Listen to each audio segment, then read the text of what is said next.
introduce good old Michael Reardon. He hardly needs an introduction.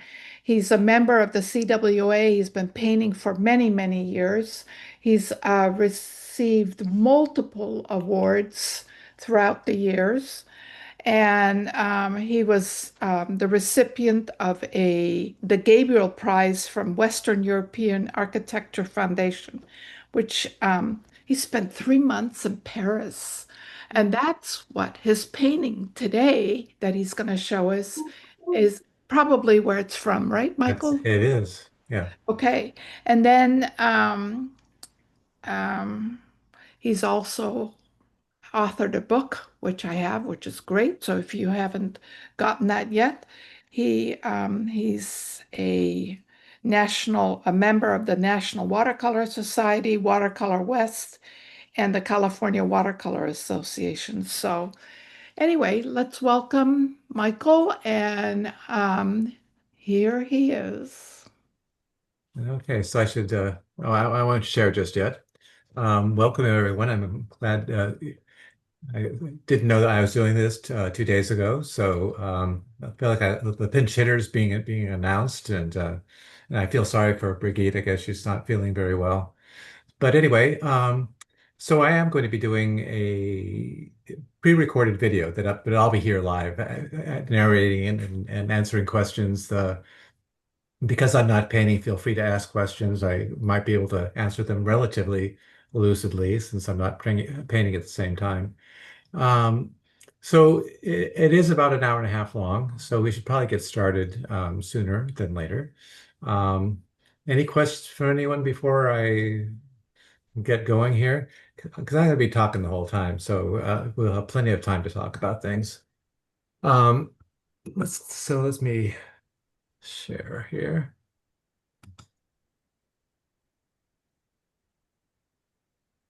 Where'd it go? There it is.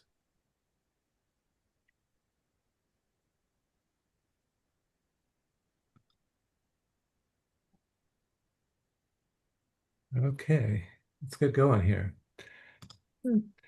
So this is a bridge in Paris. Just the way it kind of hits the end here, and I this photo that is on the right, where I took after the end of the 3 months I wandered around Paris and just took a bunch of photos of places I wanted to go. I'm going to pause here real fast though because I want to get past this. So for me, and in all my workshops, if you've taken over my workshops, I really emphasize doing some kind of value study.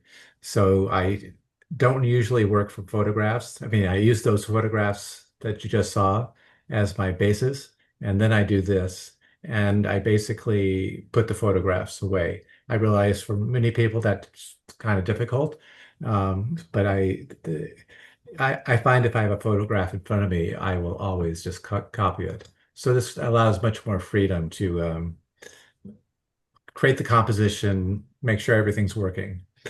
So here's my palette. Not a whole lot of colors in this particular one. Let me get the cursor out of the way. Um, so we start with an underpainting. So you can see the size of the paper. I'm going to be using permanent orange and cobalt blue, and doing one wash over the entire painting, leaving the areas white that I want to preserve. Um, so this is called a graduated wash. So it does a number of things. One is kind of ties the whole painting together. You'll see when this is done that in many ways the painting's already done after I do this. It's a very light wash. You can see I'm adding a fair amount of water. I make a puddle of both the permanent orange and the cobalt blue, and then I start at the top,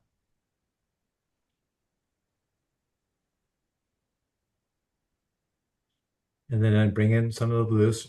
'Cause the idea here is that it's a late evening shot or late afternoon shot, and so it's got this kind of warm orange light. This whole painting is the light is coming very obliquely in.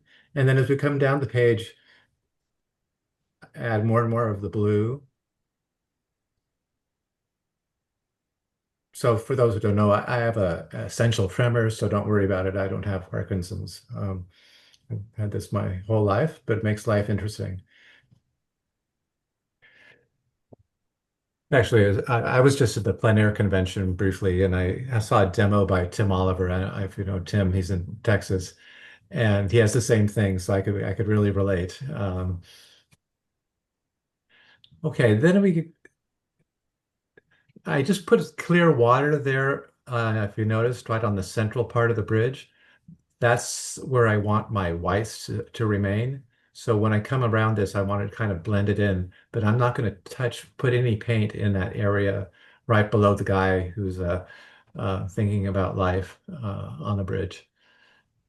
I'll call him Pierre. He's still up there.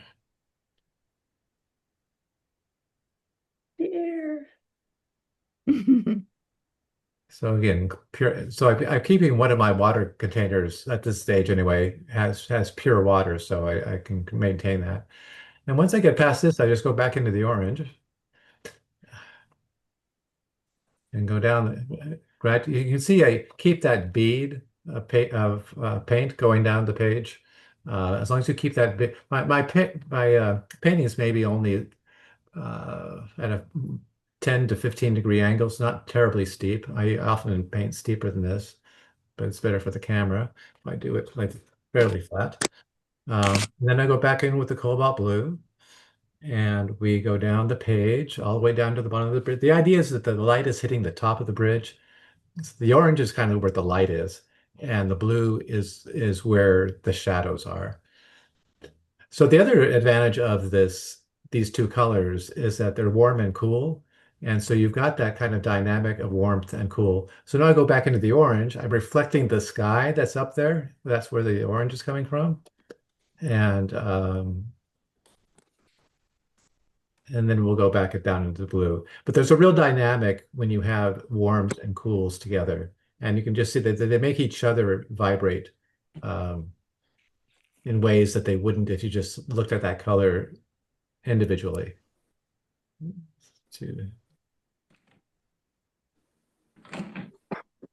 And so,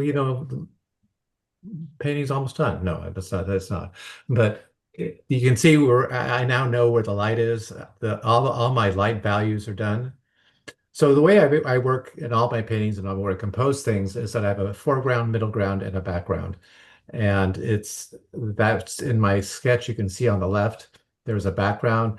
If you look at the photograph, there's much more information that I'm showing. I keep the background fairly simple. And then our middle ground is the bridge, and our foreground is the water.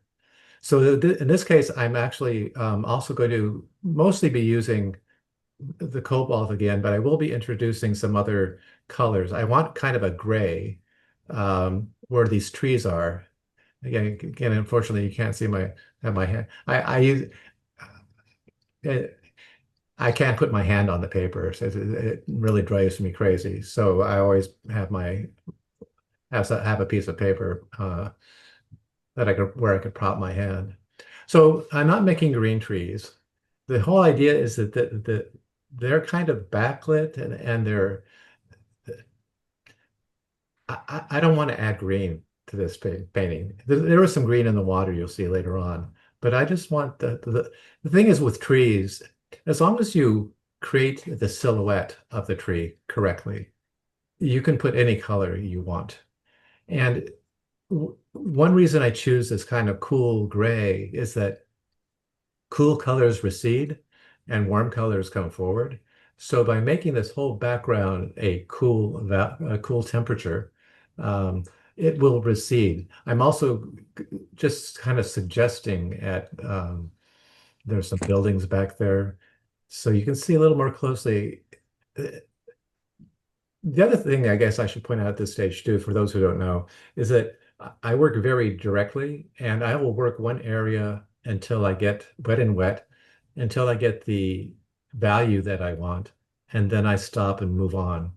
So I'm really paying a lot of attention here um, to make sure that this thing is, these trees are the right value. There's so much water on here too. I know I want the bottom of these trees to be fairly dark, um, but not certainly not black.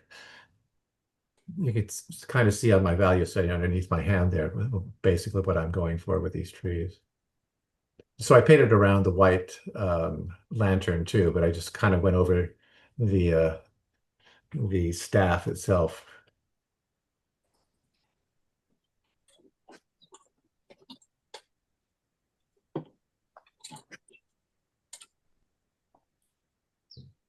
So I'm mostly using some of the cobalt blue, a little bit of cerulean blue, and actually using ultramarine blue as well, but fairly dilute. I'm also throwing in, you can see a little bit of the quinacridone burnt scarlet um, as well.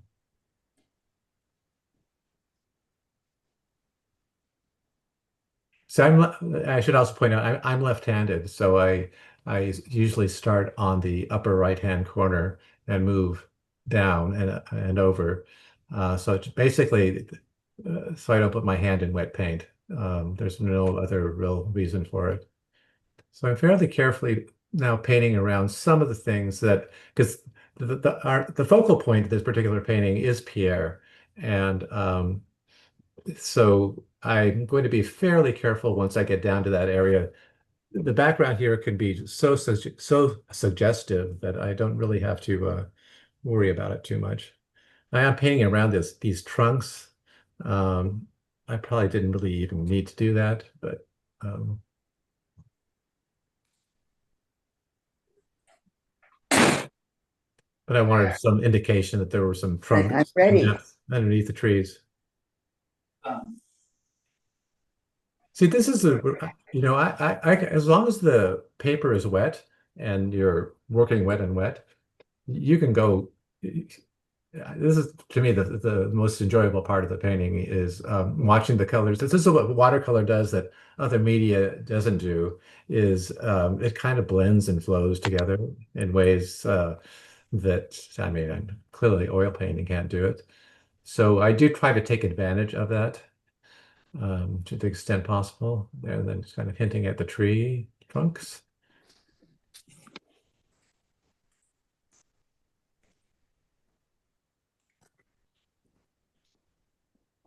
And then these other trees on the left-hand side, you can see in my value study, they're very light. So these trees are closer to us, and to make those trees feel like they're even a little further behind those trees, I'll make them a lighter value. Again, using the same color mix, but just more dilute. But again, while this is still wet, I can see as it's beginning to dry that it's not quite dark enough. And there's not really a hint that there's some deep, dark trees beyond. I mean, if you looked at the photograph, I intentionally don't use the photograph. Um, Actually, I should say that this is funny, this particular painting. For many years, I never ever worked from photographs. I'd always worked from my sketches. And not this version of the painting, obviously, but when I came back from Paris, I did do a version of this painting. And it was the first time in 15, 20 years that I worked from a photograph. And so this is where it was actually this particular painting where I devised, okay, um, I'll get my basics off and then I'll put the photo away. And so this is where it actually started with this particular painting. And it actually worked pretty well. So I'm hinting also at this date point, I'm hinting at these buildings that are in the distance. So I've kind of put a light wash. Now I'll kind of mess up these rectangles. You really I try anyway, and I think it's a good point to avoid a repetitive pattern of geometric shapes. And windows are really the classic example of it. So I'm just kind of hinting at them. There's some windows, and then I just put a little wash on top of them just so that they're not hard edged and really feel like they're far away. And then I just bring that wash down into these lighter colored trees. But you can see on the right-hand side, I think, I hope you can see it on your screen, just how the colors are intermingling and those dark colors down below are kind of hinting that there's some depth to the forest of trees. So much of this painting and lots of painting really just does come down to getting the right value. Um, and it's difficult. And I should also point out there's a rare painting that I finished that I think I got everything the way I wanted it to be. In fact, more often than not, I think it's the worst thing I've ever done in my life. Um, and then I have to put it away for a few days and forget about that thing that just didn't work right. Um, and then realize, okay, it wasn't so bad. So I'm letting those light trees here now blend into those dark trees. Um, there's a compositional theory that the way to make a strong composition is by having the fewest number of shapes in a painting. Like if you have something with 20 or 25 shapes, it'll just be way too busy and too complicated and just not have that much impact. Um, so this is one big shape behind this bridge because all of these are linked together as so it's one shape. Um, I if it were a live workshop, I could show you exactly the number of shapes in this particular painting, but there aren't that many of, and so I really strive to link things together so you don't have like this shape, this shape, this shape. They're all kind of tied together.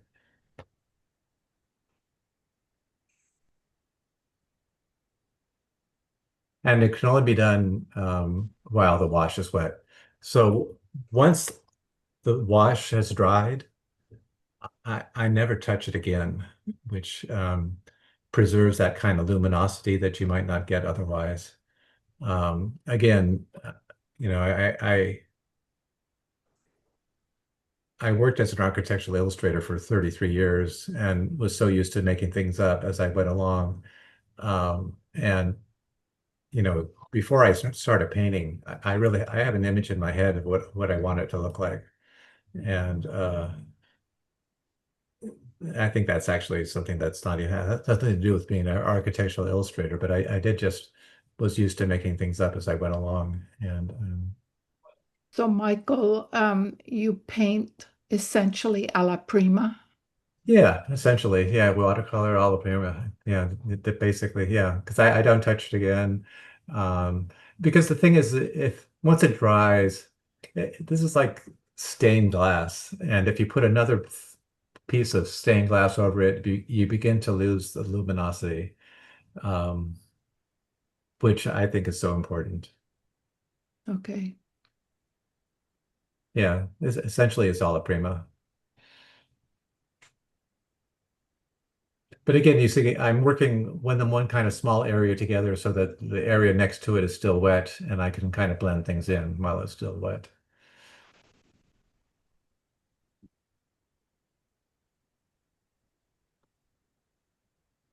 I mean, this is how again, this is how I actually have some other styles. This actually came out of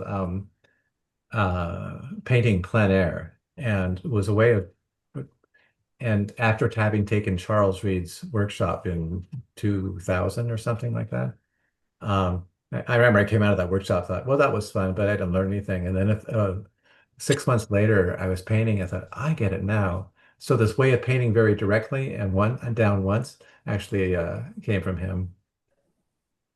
Prior to that, I had taken a Gene Dobie workshop where you build up layers of washes and washes. That's Hmm. actually how my illustration career was mostly done. Um, but and again, it's still wet over here on the right-hand side. So I'm going in well, if you want some real darks, you wait a little bit for it to set up and lose some of its moisture, and then you can drop in. I mean, I'm not adding any water to my brush. Um, and there we go. So now we go on to the bridge. And again, I'm left-handed. Oh, I should point out the brush I'm using is a silver black velvet, and it's a half it's a hybrid half synthetic and half squirrel hair. And coincidentally, when I was in Reno for the plein air convention, they have lots of vendors, and one of them was the Silver Company. And in fact, I met Dee Silver, who is the founder of it.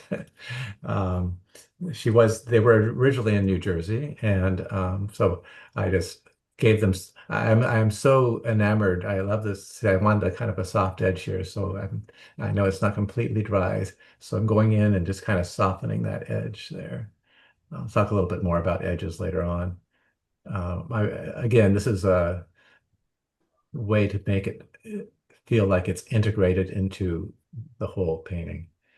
But anyway, they make wonderful brushes, and they were very wonderful people, and it was nice to see the real people behind these things. And they did confirm to me that it is squirrel hair. So, but I did find out also that they're made in Sri Lanka. I said, so where do you make these things? So anyway, for me, this brush, I've been using it since like 2018. Um, Not this particular one, although each one lasts years. It's amazing. It'll hold its point. In fact, the one I'm painting with here on this video, I know is not a new brush. It was about 2 years old when I was doing this. So on this more rough hewn stone here on the right-hand side, I'm again starting with quinacridone burnt orange, and now I'm putting in the scarlet. I'm dropping in some of the ultramarine here and there. So again, this is going to be a graduated wash going all the way down. It'll cool off as we go down. But this is not the polished stone as we see on the left-hand side. This is kind of rough brick. So I don't want it to be kind of this single color. So the other thing to keep in mind as I'm doing this is that the light is coming from the right-hand side. So all of these, I'm painting up to this one line. That's actually it'll be almost completely white because the light is hitting it from the right-hand side. So similarly, when we get to the archway and so on and so forth. So it's a really hard light, just a little bit of light coming up from the right-hand side. And so those areas that are facing it are almost completely white. And so the areas that are facing us, like this wall, is much darker in value.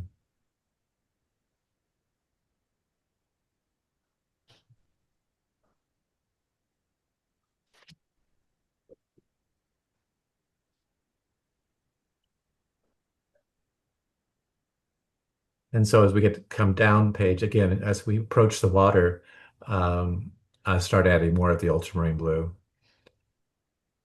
Yeah, I'm no longer really using cobalt at this stage. It's mostly ultramarine blue and these two. So instead of burnt sienna, I often use the quinacridone burnt scarlet and the quinacridone burnt sienna in their place.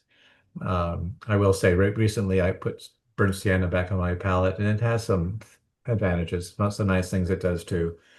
But these colors are very, very transparent, and they mix incredibly well with other colors, especially this.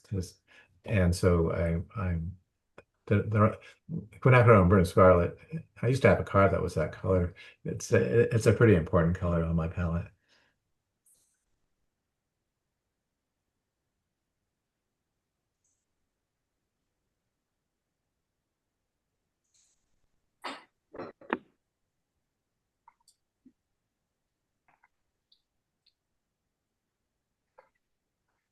And all the while I'm looking, you can't see my value study right now, but all the while I'm looking at my value study, reminding myself, okay, how dark should it be down here? What I had hoped to have happen is that my bead down on this would stay moist, so that by the time I started doing the water, it would blend in. But mostly because of recording issues, it dried out. So this one thing I'm trying to do right now is make a big puddle back here, down here, Um,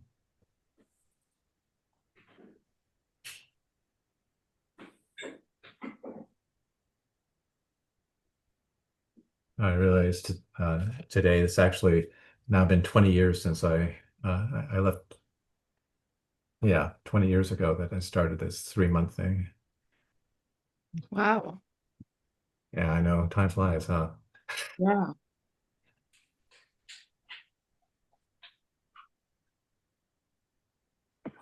Yeah, it's still somewhat amazed they chose me, but anyway.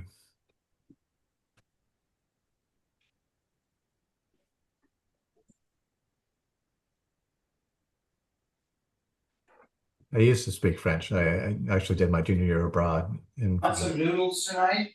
Hello? Oh, so no, it's on.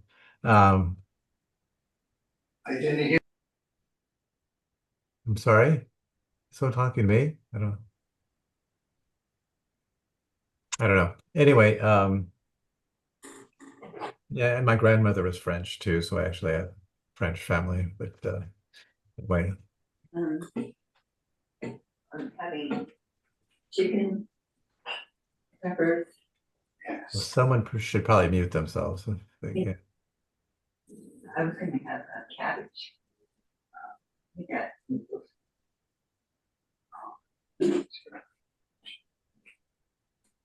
I just can't tell. Um, I was muted when you were calling. Make sure that you're muted, please. It's hard to talk over this. So you can see those trees in the background. I mean, they'd still say they're trees without any green being in them. So yeah, I'm trying to soften this edge a little bit too. So anyway, I'm now going onto the bridge, going for me from right to left. So again, using quinacridone burnt orange, quinacridone burnt scarlet, and ultramarine blue. I'll be much more careful than I was on that other one because this is more the polished stone.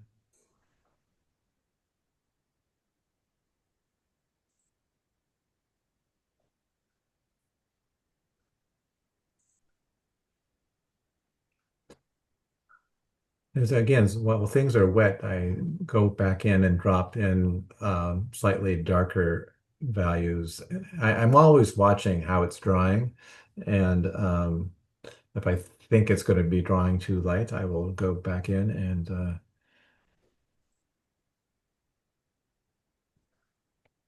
little bit quinacridone burnt scarlet, burnt orange.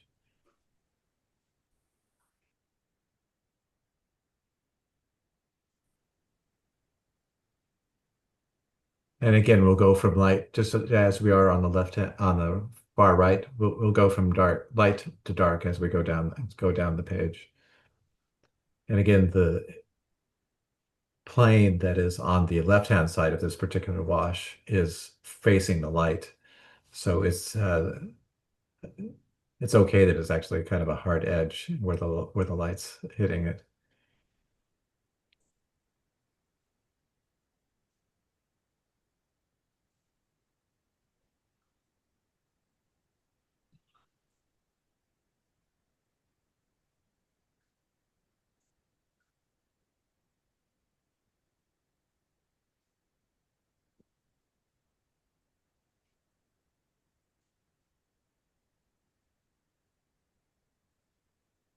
And as we go down the page, I'm adding more and more pigments. So again, it goes slightly darker in value as we go down the page.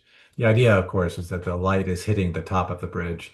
And by the time it hits the water, there's very little light hitting it at all. It's a very diffuse kind of light source, but it's very strong from the right-hand side. So you can actually see that white line in between this wash and the one on the right-hand side. And that's where the light is actually hitting that particular plane.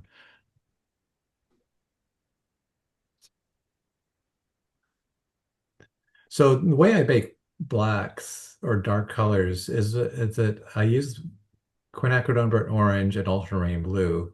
In this case, I'm not trying to make a real super black. I am. So this arch where the water um, passes through. So this is kind of a bit of a tricky wash in that I want this all to be one wash as we come down here because it's all on the same plane. So I've got that bead going on the right-hand side. So the whole idea is that by the time I get down there, um, this will all be one wash. But so this is actually technically my focal point.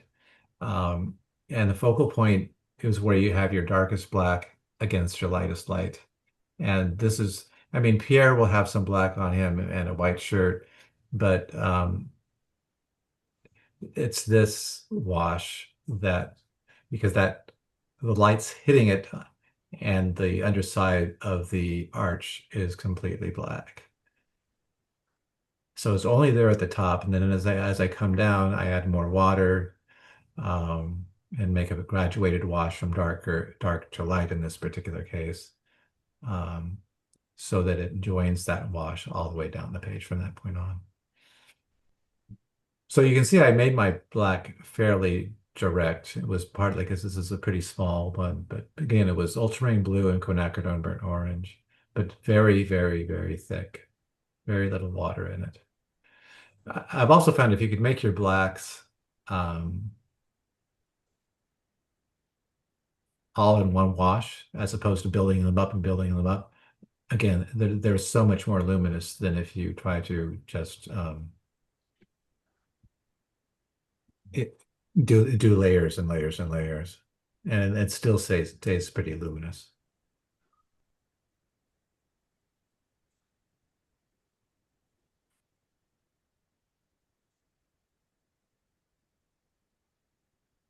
And again, then I cool it off just like I did on the right-hand side.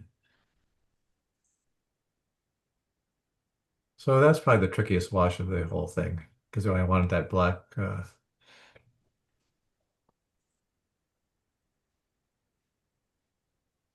So yeah, I think you can kind of see that I do plan these out before I do them.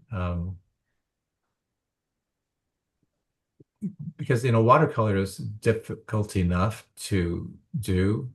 And so when I'm painting, I actually already know where I'm going. Um, don't always get there, but that's where what I'm trying to do. So again, a little bit of ultramarine blue cooling off here down here at the bottom.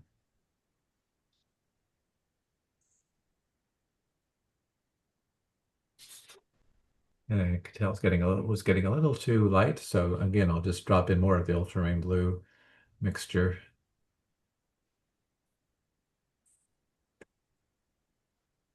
All right, that's more bridge. Yeah, so in this case, I'm going to be using a little bit of a quinacridone gold um, here at the top, as well as the quinacridone burnt orange and a little bit of the permanent orange. So this top of the building, of the bridge, it is curved. So I have to do a graduated wash from lighter to darker. Uh, you'll see once I start doing it. But the area above the arch that we just did will be completely unpainted. But parts of this curve, where Pierre is, for example, the sun is hitting that uh, part of the curve. And so again, I'm just using pure water to start these out with.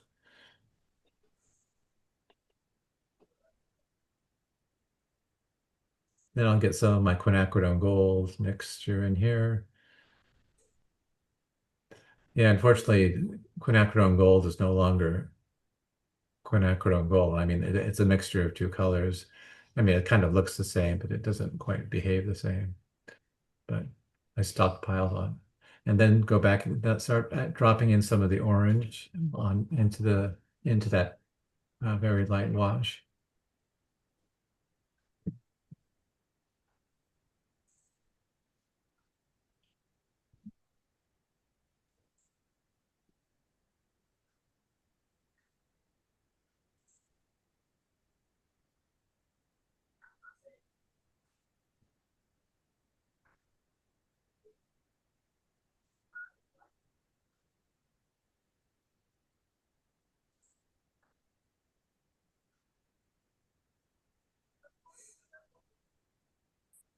So these are very, very, very light washes. Again, the idea is that there's lots of bounce light.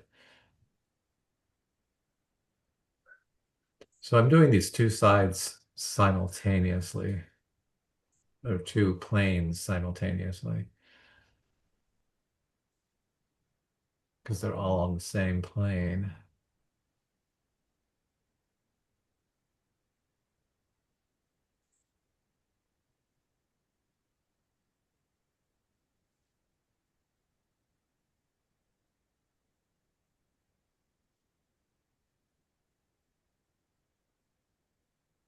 So I'll be now from this point on using very much the same colors, not on the far right plane, but the one next to it.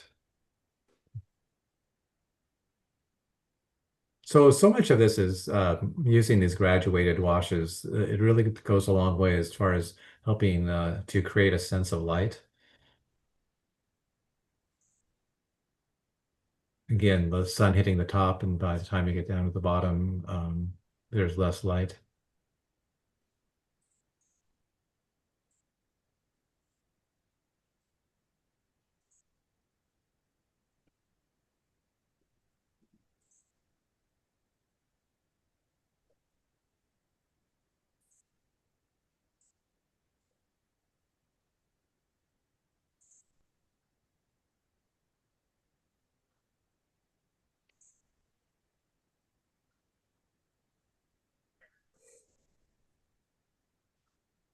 One thing about these Zoom ones, it's so quiet over here that I can't always tell if people. So if you have a question or want to ask any questions, please feel free.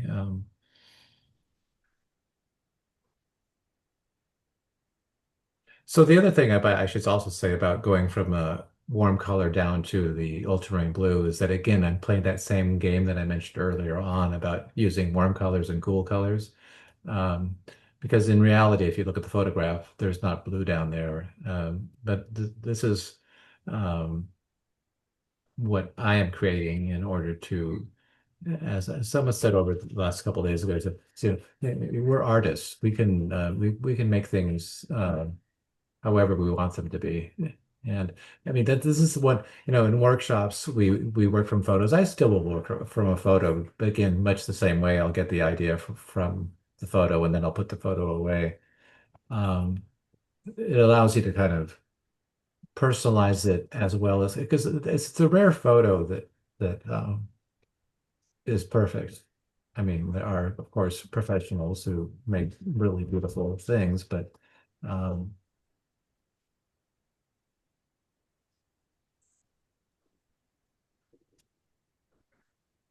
so I have no problem taking lots of liberties.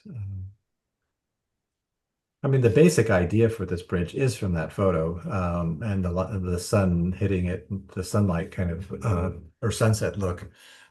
But if I have a photo in front of me, I'll copy it, and I can't help myself, and so I just make sure I don't do that. My first watercolor teacher, actually, we worked from photographs, and it was after a couple of years, I thought, okay, I'm never going to work from photographs again. I didn't really enjoy it. Um, I mean, I learned a lot, but so I didn't know what I was doing. Um, when I first started watercolor, well, let's put it that I wasn't a natural. For some people, I think it's really easy. I had to really struggle with it for a long time before I felt that got it. In fact, my first watercolor experience was a class in college, and we did watercolor for 1 week. It was the first time I could always draw, but it was the first time I ever encountered an art thing that I could not do. I really had no idea what I was doing, and I was so traumatized. I didn't touch it again for 10 years. Um, so I really understand people who are struggling with this medium because it's for many people like me, it's not very easy. I mean, it does help if you have drawing skills. I mean, we talked about this earlier. I think so many artists, watercolor teachers you'll hear will talk about drawing skills, just being able to visualize where you're going. Um, so over here on the left-hand side is the bridge truss is actually casting a shadow, but I don't want like a really hard shadow. I don't want it to compete with that arch up that way. So it's going to go dark underneath this bridge, but not quite as black as that was. And I'll hint at some of the truss members again underneath the bridge. Can't help myself.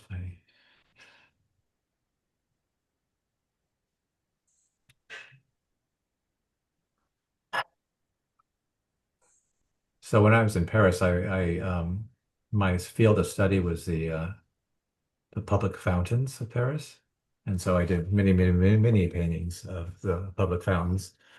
But if I had not done that, I think my second choice would have been the bridges of Paris. But a lot of people have done that apparently, so I might not have gotten it if I chose that. But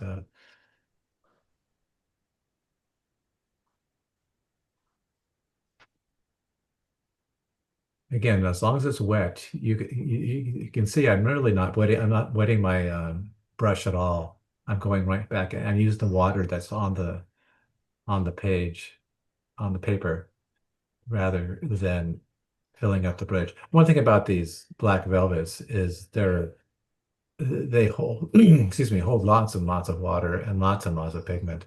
So some of the reason I don't have to go back in all the time is that it's holding a lot of this water in them.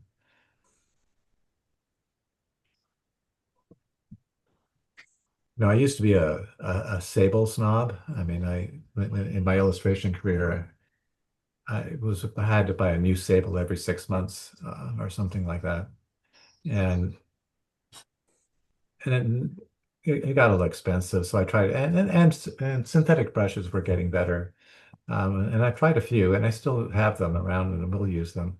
But this was if someone had told me this was a saber up brush, I would have believed them. It really behaves much in the same way as my sables did.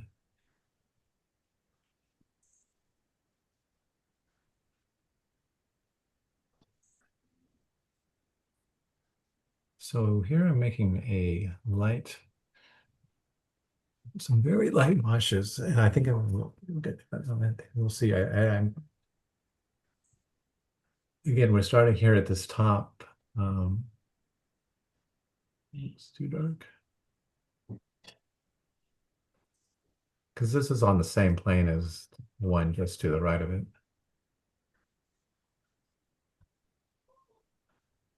So the thing about architectural subjects like this is that, as you can see, they are maybe a little tedious.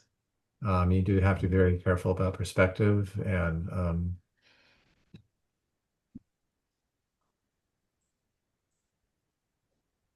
this kind of subject matter might not be for everyone, but there are a few tips to, I think, learn that would really improve uh, any architectural subject you might actually do. Basically, it's light. I mean, so much of it is just getting it was a Canaletto, is allegedly said, it's probably apocryphal, that it's all in the shadows. So then we're going to move even further to the right, and we're going to do the railing and the truss, which has kind of a greenish cast to it. I don't think it's actually copper, but it's got a kind of a greenish paint job on it.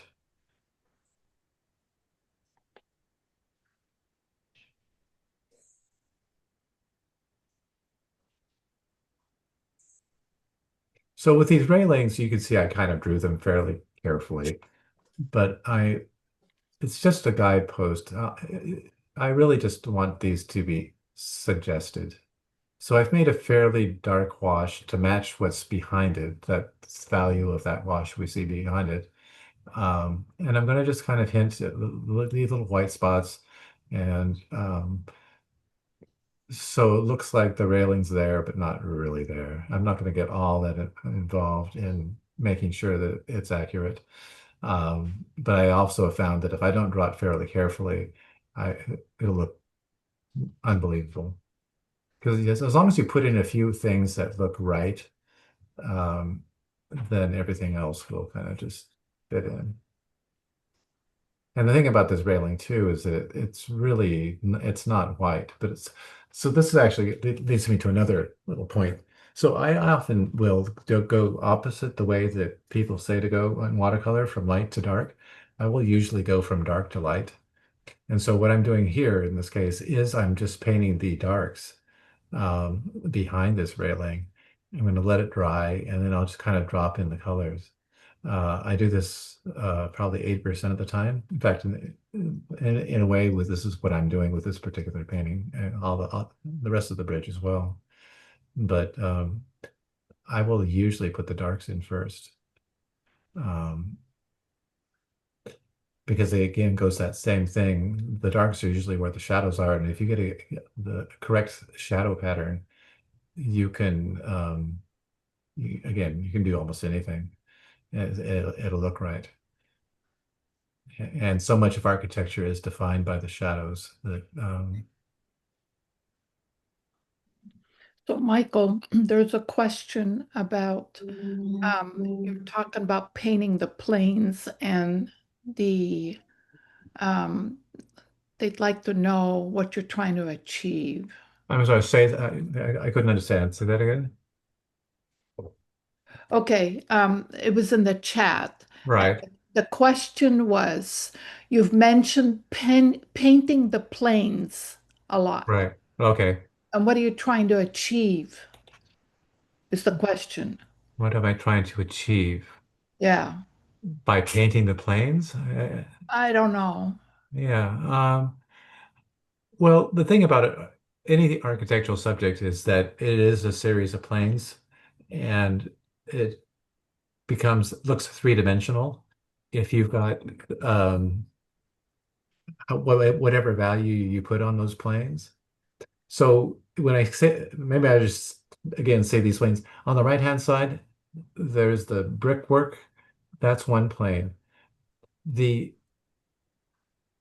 Then there's white, and then there's the other that's on the same plane as that, meaning that they have the same vanishing point. They're these are the same planes as actually not this bridge right now, but the other areas on the right hand side. So um, it, it's a way of making things look three-dimensional, if I'm understanding Okay. the question correctly. Um,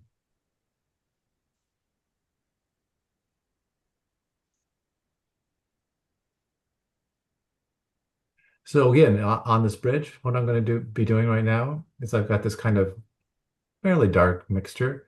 I'm going to paint the shadows on it, and then I'll put the green color on top.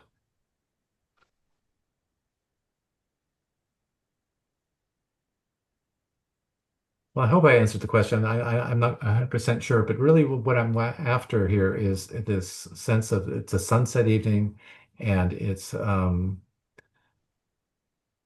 and so it's got that kind of golden light and this series of planes to define this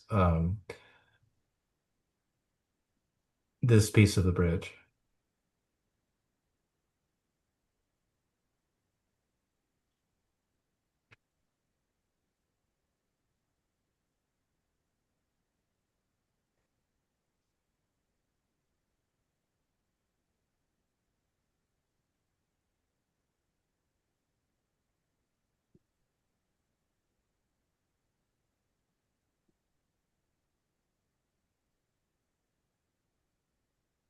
But for those who've been to Paris, I mean, this is called the Pont Notre Dame because Notre Dame is just up the river just a little bit.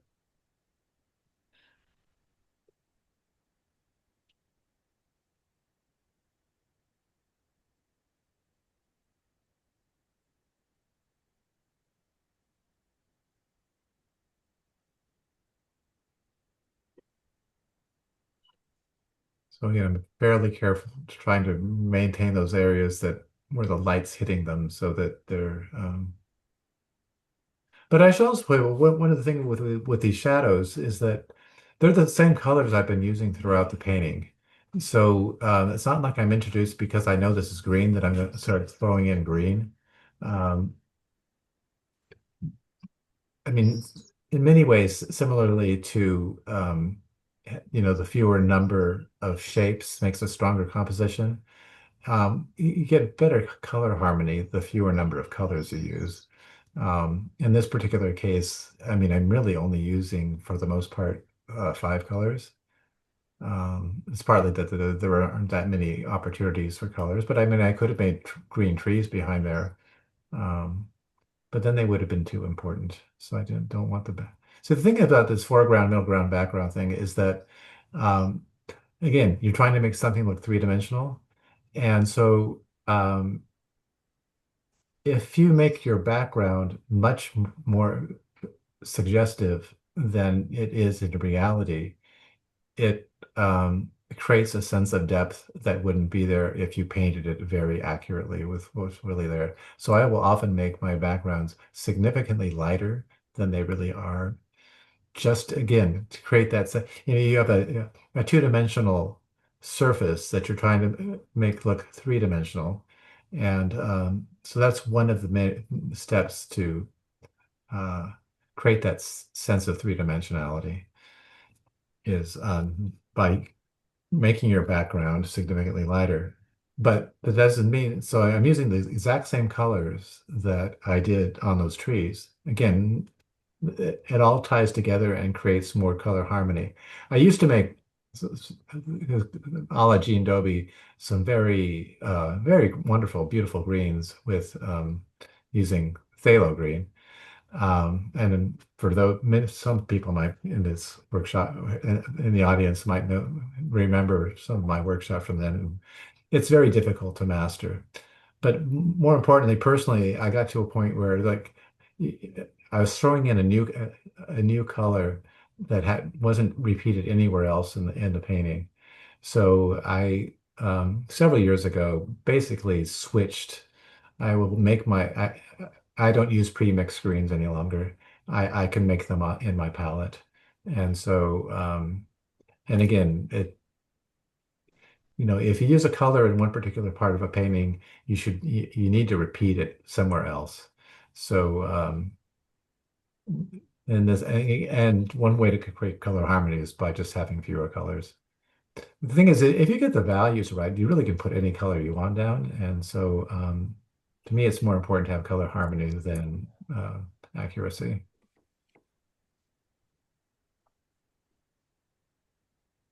So this is how I paint almost all of my architectural subjects these days, is I paint the shadows first, and then I drop in the local color later on. Because again, this is how you create the sense of light.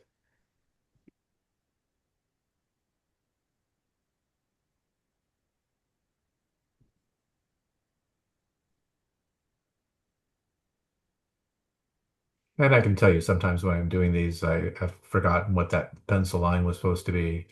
And my my thought is just make it look good, Michael. Um, I don't sweat it too much. And then painting the other side, underside.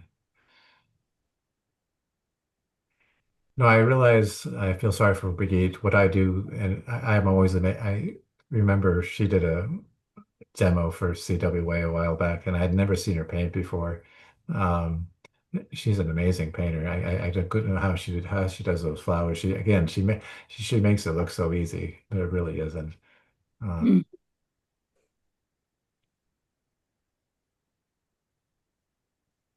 and it was big too. It was like,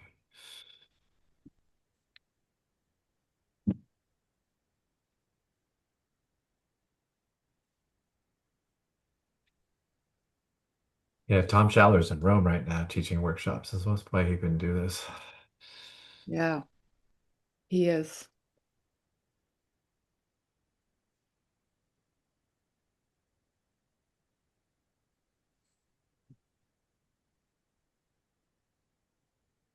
Okay, so now I'm going to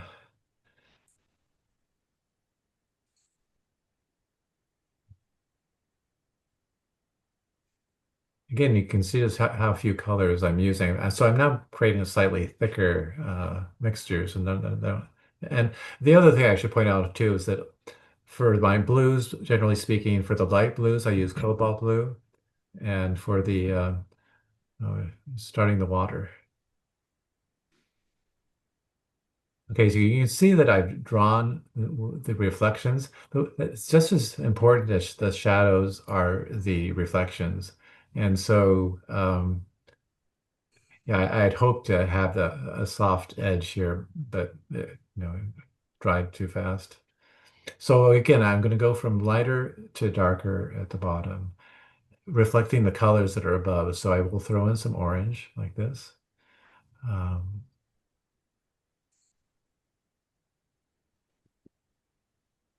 th There will be one more wash after all of this is done, but this is kind of my base wash for the water. I mean, as part of the underpainting, you can see, but this is a much darker wash of this orange. Again, it'll dry a lot lighter. So I'm basically darkening what I had there on the underpainting. And once I let this dry, there's going to be one more darker wash over the entire thing. Usually when I do my underpainting, I know this and I try to always get this value, but then it's always dry so much lighter. So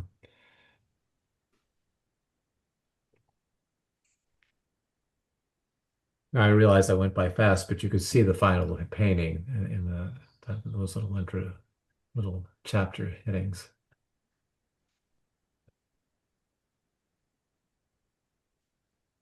So the painting is dry now. Yeah, the paint is pretty much dry. Not the bottom, not so much, but the areas above are. Um, Okay.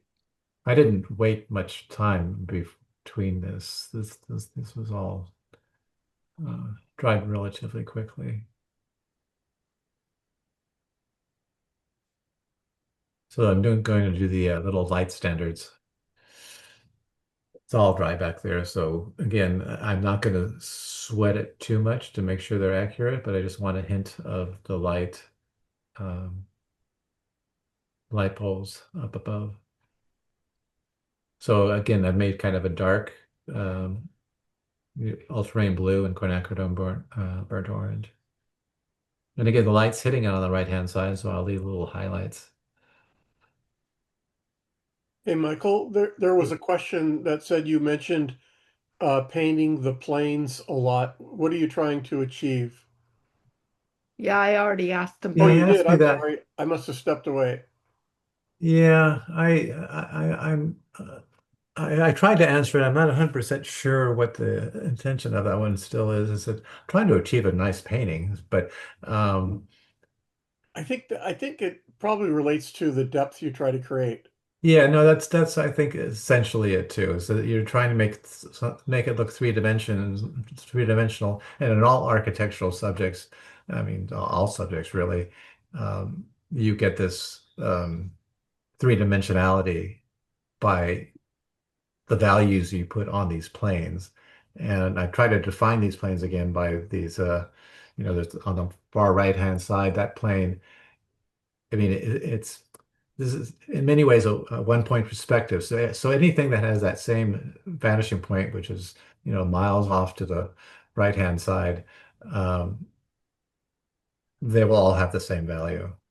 And so the ones that are facing the light I have left completely white at this point, um, that's how you turn it's that difference in value between one plane and the other that creates the three-dimensionality.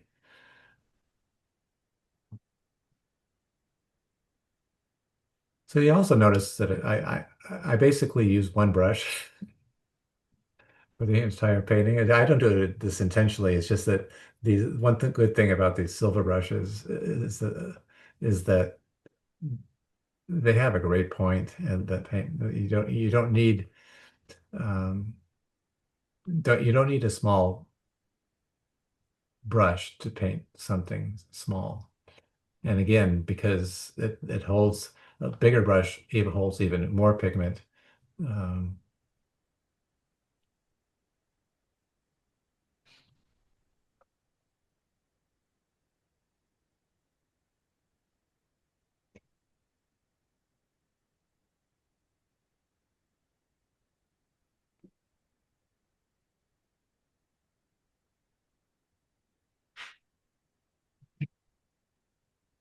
So again, I mean, even with these light standards, you'll have black against white.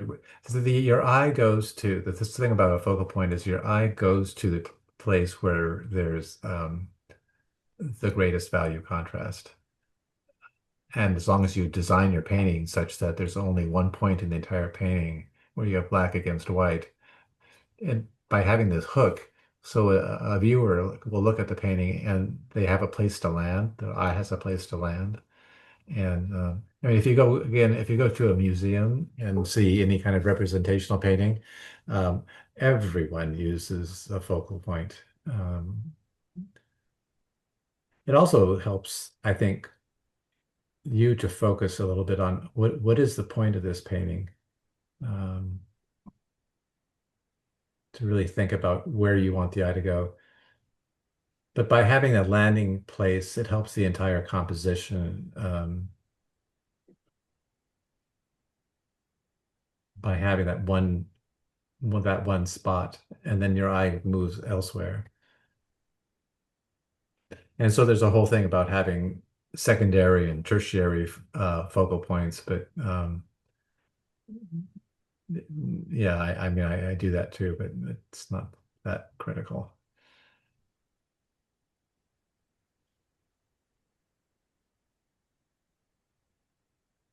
All right.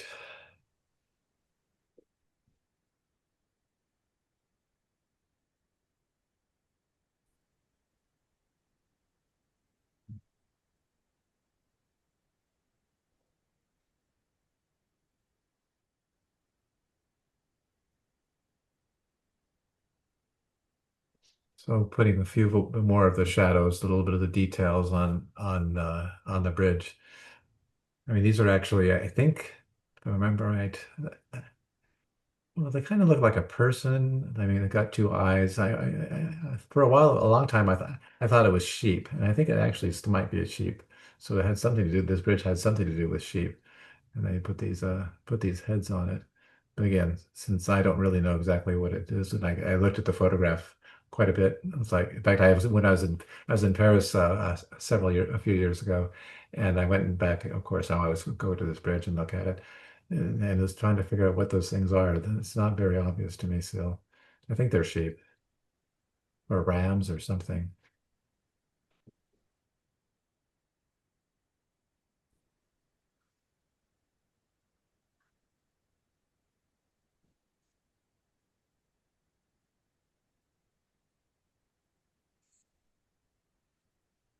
And there's the little eyes.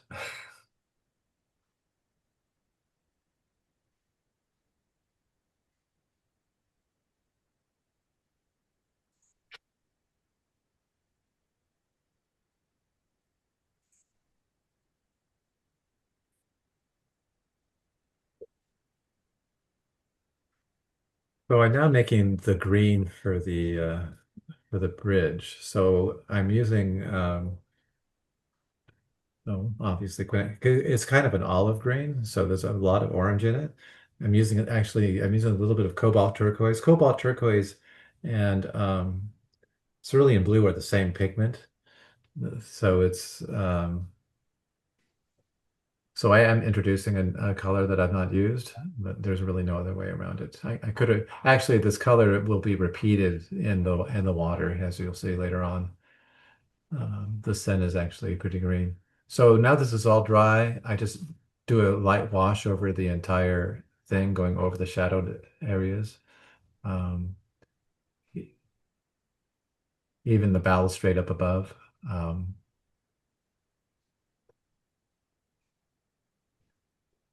And so the shadows then take on the hint of the green by painting over them at this stage.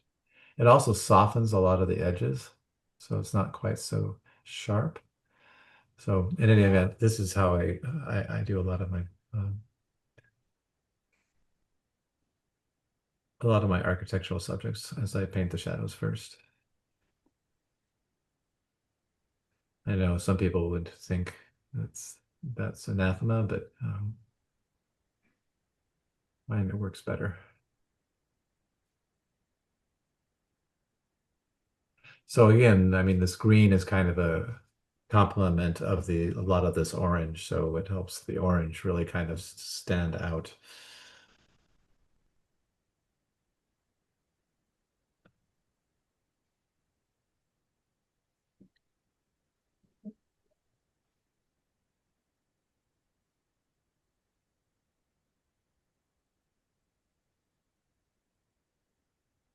Yeah, this thing isn't green, but it's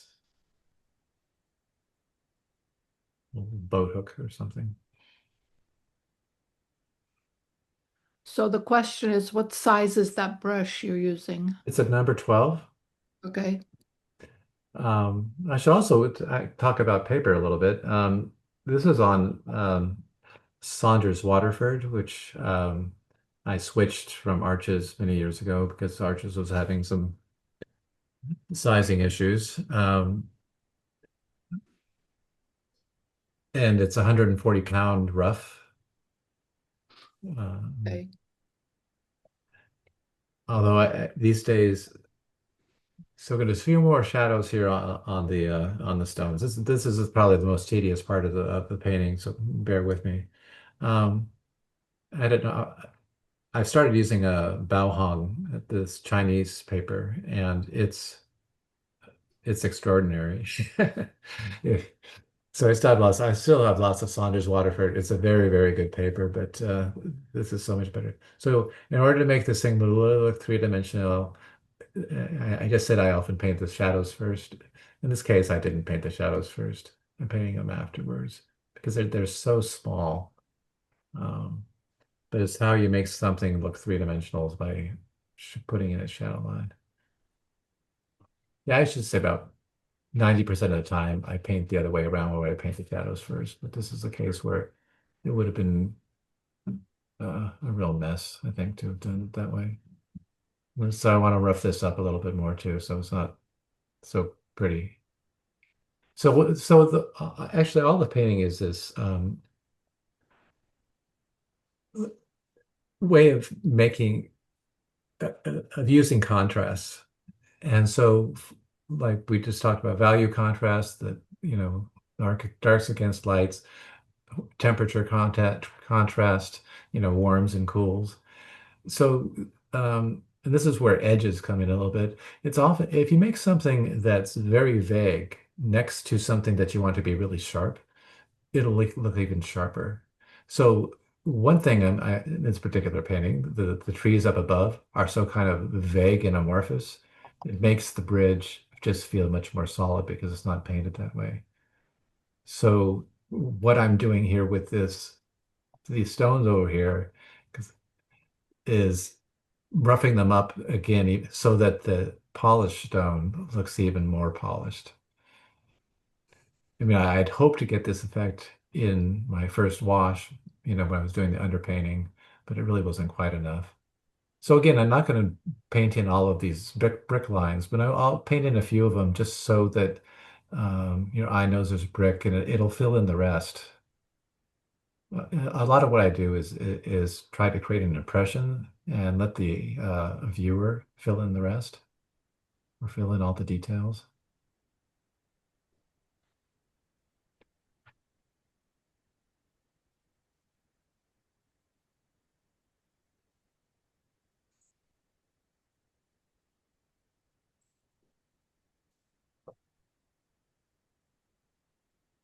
But the paper you use can really impact how you paint. I mean, it's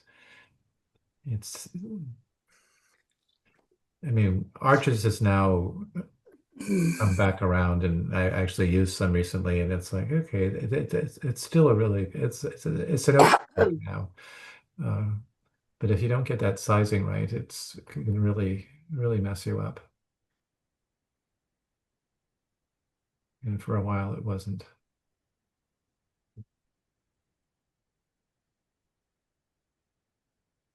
I had an opportunity to go to China with Dongfeng Li, actually, who has taught here, and I hear is going to teach again. It's now been about a year and a half, and they gave me this paper, and I thought, oh yeah, cheap Chinese paper. I'm going to stick with my Saunders. And then finally, someone said, you know, you should really try it. And the first wash I did on it was like, oh my God, it flows so smoothly, and it stays workable and moist even a little bit longer. So it's got a lot of sizing. I did again. This is part of the science I don't really know, but how they actually CWA had the guy from Honolulu, I think it was, who talked about it, and he explained a little bit how they make the paper. Didn't quite make sense to me, but it's really an art. There's an art to it, and Joseph Zbukvik uses the Bao paper almost exclusively in his paintings. yeah, I now use it exclusively too. Yeah, I'm a total convert. I'm just hoping that tariffs don't, make it too Yes, expensive. right. But yeah, so giving Pierre a little flesh tone. Dongfeng Li was the artist that introduced it to us at CWA. Yeah, at his workshop, yeah, he's. I mean, it's also a little less expensive than all these other papers, so if that matters to you too. It's not expensive. It's a little Well, hard to find it sometimes. came, yeah, it came up in the last two workshops we did, and we did some research trying to figure out where you could buy it and if you were getting the right paper. There is Right, an artist grade and a student grade. And I right. think the artist grade they call um now I don't Academy? want to I think the student grade is Academy, right? Yeah. And the other one is the artist grade. But when you look if you go to Amazon and you search, it's very, very confusing. I don't know if you'll get what you're looking for. Well, there's this group in Salt Lake City, the ones that I've ordered from. It's called All About Art International, Ah, and the it was not confusing at all. And so, okay. I'll put a link in the chat. yeah, I put some in there too. when I came back from China, I mean, Amazon didn't have full sheets; they had blocks, Yeah, exactly. and so I wanted full sheets, Yeah. and And now with Cheap Joe's closing, I don't think Cheap Joe's actually carried it. they didn't carry it. Actually, I called all kinds of places when I came back, and I found online this All About Art International. Basically, it's an art supply store in Salt Lake City. It's owned by some obviously I don't know if they're from China, but Chinese some Chinese connections, and so and they're very pleasant, and free shipping with $35 and more, and Yeah. I don't get a cut at this. I'm not, I just, it's because it is a little bit difficult, but it is true what Joe just said is that if you don't buy the student grade. Make sure you're buying uh, the professional grade. Because someone did buy the student grade in the last workshop, and she said she was very unhappy with it. So, Yeah, so I'm looking at that All About International, and the artist is called Artist Watercolor paper, and then the student grade is Academy grade watercolor. right. I mean, I think they sell the blocks too. I just Yes. I don't use blocks anymore, but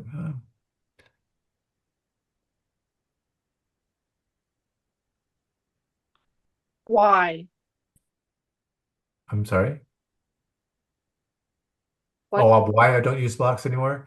I mean, I used to use them all the time, because especially when I was traveling, it was they were just so convenient to use.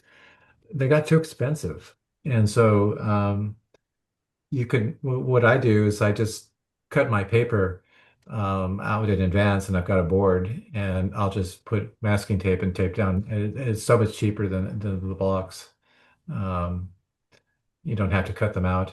So I just will take my paper, cut it all, and get a full sheets and cut several, all basically the same size that fits my little board that which is actually the backside of a block. That cardboard that arches at least used to put on the back of their blocks was pretty heavy duty. Yeah. So it's basically they just got too expensive, and it's just as easy to tape it down with bring some masking tape and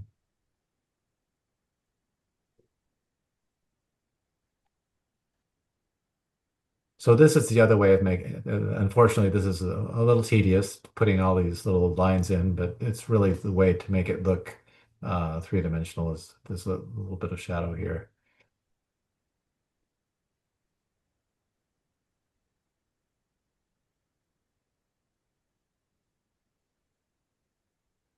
No, actually, Bao Hong reminds me of how arches used to be. Because when in my illustration career, I used arches exclusively for a long, long time. And so it was sad to see it kind of go downhill, but actually I did a couple of workshops up but with Daniel Smith in Seattle. And one time I had dinner with the president. Don't make it sound, do believe me, it's not like some fancy president. But anyway, we had dinner and so I had a few questions. And one was I was talking, he had obviously heard about the arches problem. This was, I don't know, 8, 9 years ago now. And he's being very diplomatic about it, but he knew exactly what was going on. And he said that what happened is that Canson bought them and moved them to China. But he said the thing about making watercolor paper, like many other things, is that it's a real art. And so when Canson bought them, they didn't buy, old, you know, Jean-Louis, who had been making paper for years and years and years and knew exactly when to do it. He said, actually, Tom said that, if it were too dry a day, they just wouldn't make it that day. It was that kind of that important. So, so he said, he had actually also they had an art supply store at that point too, and he didn't want to badmouth it too much, but anyway, it's now made it's owned by a Finnish company, and they've moved all their production back to Europe. So as long as you don't get an old batch, um, it's it's just fine now. It isn't what it used to be though. I'm sounding like an old guy, but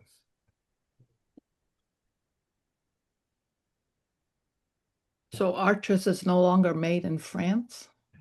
they do have two factories in France. They have factories in France, in Spain, in Germany, in Finland. So I got on their website and was trying to figure out if the ones in France were the ones responsible for this paper, and I couldn't figure it out. I mean, it's no longer in the same location where Arches used to be, but they do have two factories. Then they make lots of different art supplies for the people who bought it. Uh,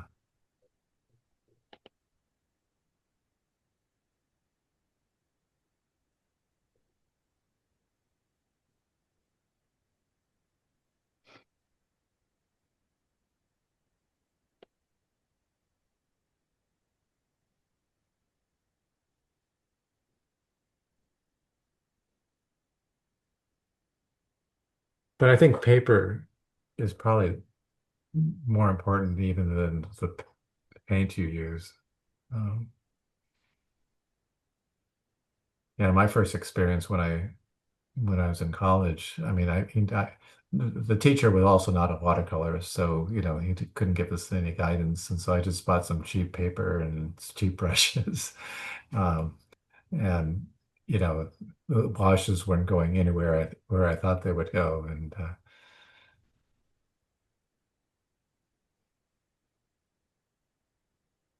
sometimes when I teach workshops, people have, I understand the art supplies get really expensive, and they will often bring cheaper paper, and then they get frustrated because they don't get the results they were after.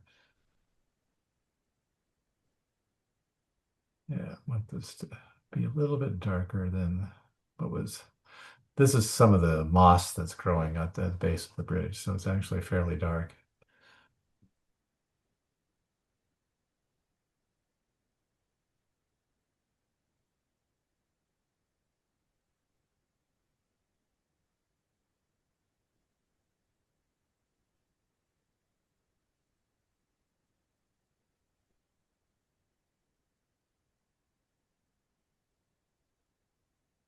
All right, yeah, so the upper part of the painting is mostly done. So that's where we're going, right? So now I'm going to do the water.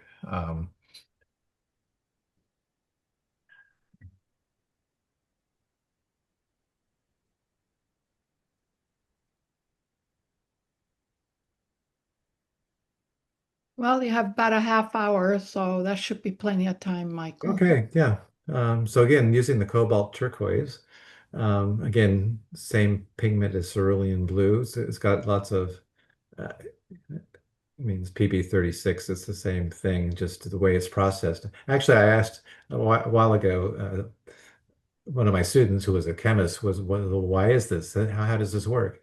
And so I called Tom, or I emailed Tom and said, so what is the deal with the cerulean blue? And because if you go across brands, it's entirely different depending on what brand you buy. Some of them are really bright. I like the Daniel Smith chromium because cerulean chromium because it's a little grayer. Um, so he said there's all of these subgroups, like it's 36.123 is this particular hue, 36.243 is this particular hue. So it just happens to be a pigment that has depending on how you process it or which of these subgroups you use, it'll have a different look. So cobalt turquoise is just one of those subgroups. So I'm making a big, thick mixture of this kind of, I mean, the sand unfortunately is, well, they've cleaned it up maybe, but it's still pretty, so I'm making a big mixture of this green so I don't have to be constantly remixing it. Um, so again, I'm going to try and tie it into the wall, so soften that edge between the wall and the water. So I'm just putting in some fairly clean water before I start. I'm going to first start with the blue color, kind of reflecting the darks down below. And now I'm painting around the reflection. So the reflection of that white plane on the upper part of it. You can see I've drawn it fairly carefully. So I will be painting around those so that it feels like um, because the whole thing about a reflection, of course, is it's reflecting what's on the wall above, or sometimes what's the sky above.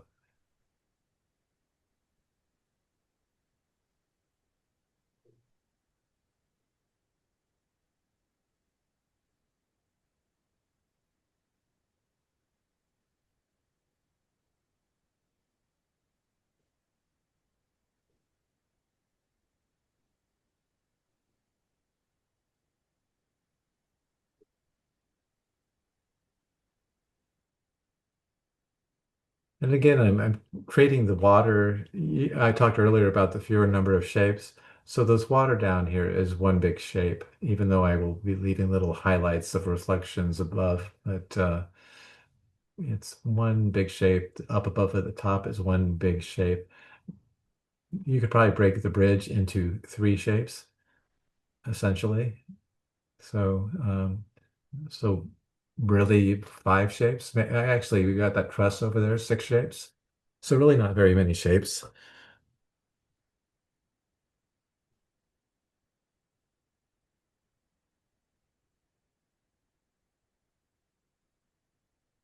And so, of course, the idea to also is that where that arch is against with that white wall up there is really bright, and that you will see that reflecting on the water.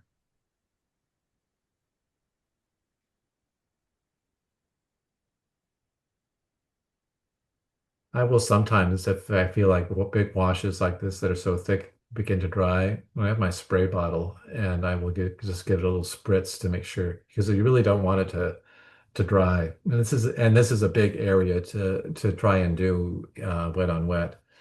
So I have to work fairly quickly, but the spray bottle often helps if things begin to um, dry too quickly. I guess now that I'm getting down to these corners too. So one of the other things I do my value study when I do a value study, I mean, I ask about focal point, foreground, middle ground, and background, um, nice arrangement of shapes, and then I'd always try to make something different happen on every corner.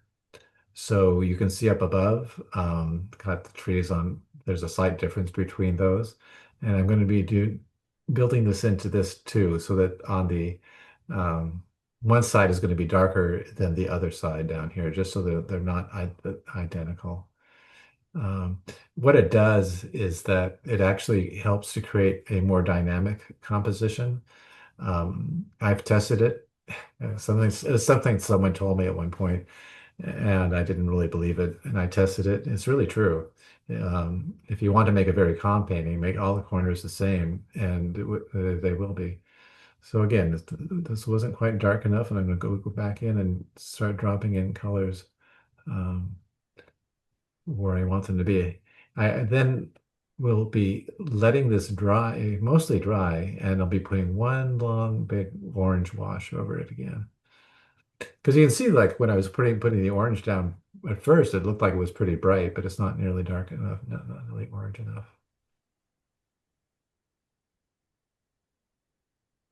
So again, underneath the bridge, it's kind of reflecting those dark.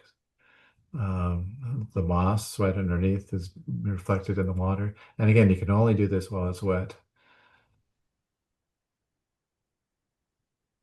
Sometimes I just feel like I should say, don't try this at home. It's not, but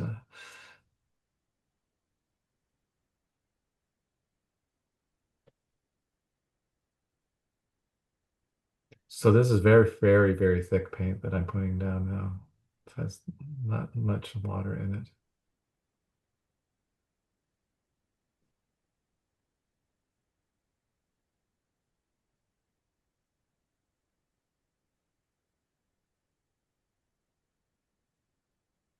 There is a fair amount of water in the paper so that when, again, I didn't put my brush in the water container. In fact, I'm not sure I've done it at all so far. It's a very common thing. People feel like if I'm switching from one color to the next, I don't want them to like bangle or something like that. So they put their brushes in the water, and all that does is add more water to your wash. And then so why isn't it dark enough? It's because there's just basically too much water.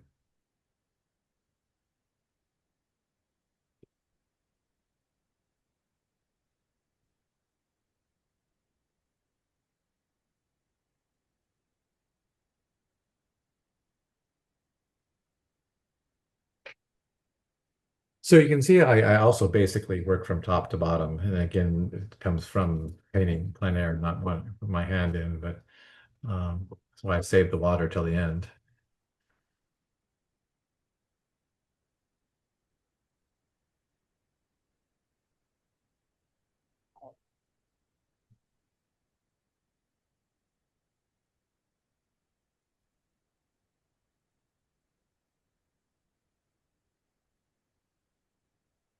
And again, this is the dark part of the water, and I'm trying to make sure that I get all these dark waves in right before I do my final little wash at the end. Yeah, so again, this is almost totally cream.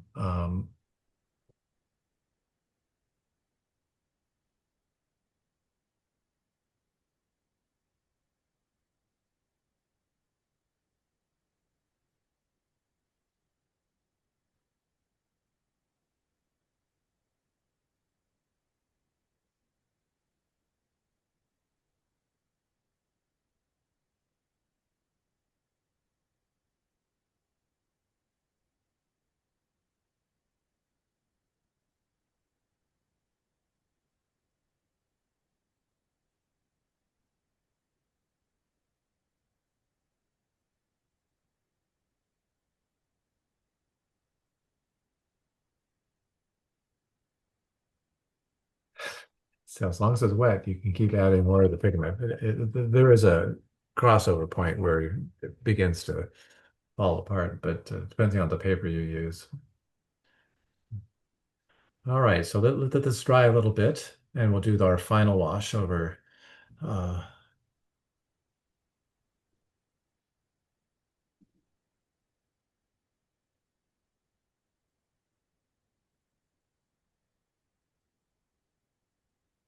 So are you doing a glaze? Is that what you're doing? yeah, basically. When I do water, almost always I paint all these reflections correctly, and then I let it dry, and then I do a glaze over it, and it transforms it from well, it softens all the edges for one, but just also just helps tie everything together. And yeah, again, that's not what how you're supposed to paint, but that's how it works best for me. So the underpainting is dry then. Yes, when- this is yeah. As I recall, because I was recording this, I going a little faster than I should, but it still basically worked out all right. I should have let it dry a little bit longer, but um,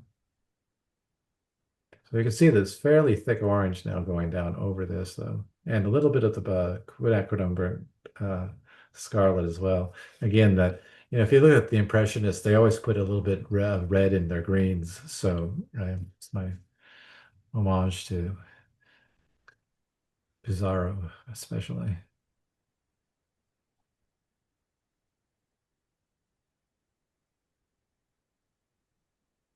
Yeah, it seems it's picking up some of the dark color, but that's all right. Um,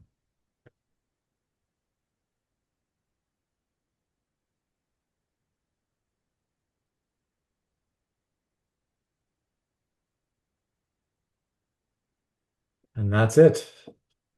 Wow.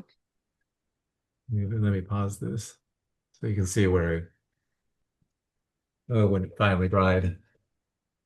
So, doing architectural stuff is fairly tedious, but yeah, for me anyway, it pays off.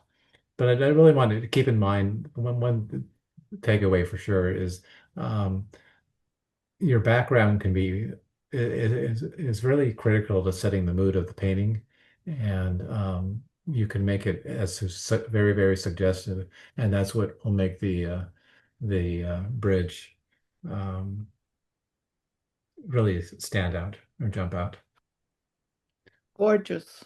Okay, let's stop the share here. Well, that was great, Michael. Was Well, thank fabulous. you. I mean, you were part of that workshop where I did this, Yes, we and really enjoyed it. yeah, so Well, and again, thank you, Michael, for stepping in at the last minute. sure. Well, I hope. And